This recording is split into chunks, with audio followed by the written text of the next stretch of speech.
இந்த இடத்துல தாங்க என்னோட டாஸ்மாக் கடை இருக்குது. கிட்டத்தட்ட 40 வருஷம்.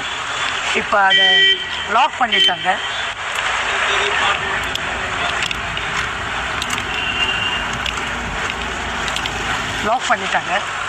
ரொம்ப நன்றி தமிழக முதலமைச்சருக்கு. நான் என்னுடைய ஸ்கூல் வந்து இங்கேருந்து 5வது பில்டிங் காமிக்கிறேன். நான் வாங்க. இது ஒரு பில்டிங். வராரா? இது ஒரு பில்டிங்.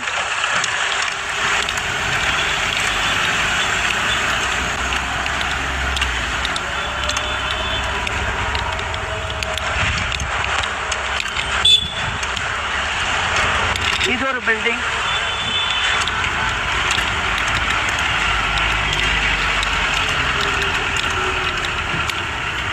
இது ஒரு பில்டிங்.